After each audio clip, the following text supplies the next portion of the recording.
गलवान की गोली अभी शांत नहीं हुई है और LAC की बर्फ अब भी सुलग रही है। ऐसे में भारत के विदेश मंत्री S जयशंकर अगले हफ्ते चीन जा रहे हैं। वजह है शंघाई सहयोग संगठन की बैठक। लेकिन इस बार की मुलाकात सिर्फ डिप्लोमेटिक हैंडशेक तक सिमटी नहीं रहेगी, क्योंकि मेज पर बैठने वाला दूसरा चेहरा भी कम नहीं है। पाकिस्तान के विदेश मंत्री भी उसी बैठक में मौजूद रहेंगे। सवाल ये है कि क्या S जयशंकर पिछली सरकारों की तरह शांति की ही बात करेंगे, या फिर इस बार चीन और पाकिस्तान दोनों को उसी भाषा में जवाब मिलेगा जो वे समझते हैं। विदेश मंत्री S जयशंकर 13 से 15 जुलाई तक सिंगापुर और फिर चीन के तियानजिन शहर का दौरा करेंगे। मौका है शंघाई सहयोग संगठन यानी SCO की अहम बैठक का। लेकिन इस दौरे की अहमियत यूं ही नहीं है, क्योंकि ये वही चीन है जिसने गलवान घाटी में हमारे जवानों पर हमला किया और अब ऑपरेशन सिंदूर के दौरान पाकिस्तान का खुला समर्थन किया। चीन ने SCO की अध्यक्षता संभाली है और भारत, जो 2023 में इसका चेयरमैन रह चुका है, अब उस मंच पर बैठेगा जहां पाकिस्तान के प्रतिनिधि भी मौजूद रहेंगे।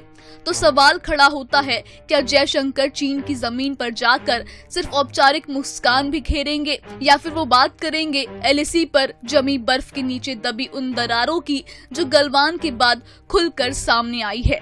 और याद रखिए, ये वही SCO है जिसमें भारत सिर्फ सदस्य नहीं, एक बड़ा स्टेक होल्डर बन चुका है। लेकिन पाकिस्तान और चीन इस मंच का इस्तेमाल भारत के खिलाफ मोर्चा बनाने के लिए करते रहे हैं। पिछले महीने राजनाथ सिंह चीन गए थे। पाकिस्तान के रक्षा मंत्री की मौजूदगी में आतंकवाद पर जमकर लताड़ लगाई थी और जब बात आई जॉइंट स्टेटमेंट की तो उन्होंने साइन करने से ही मना कर दिया।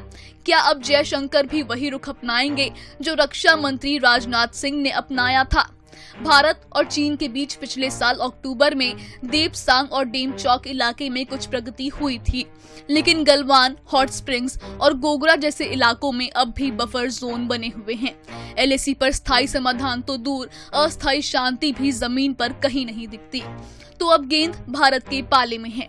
जयशंकर चीन जाकर क्या संदेश देंगे?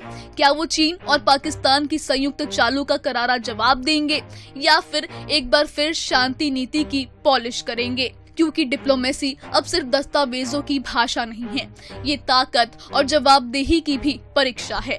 और इस बार भारत की नजरें अपने विदेश मंत्री पर टिकी हैं। चीन की धरती से कैसी गूंज लौटती है, ये आने वाला हफ्ता तय करेगा।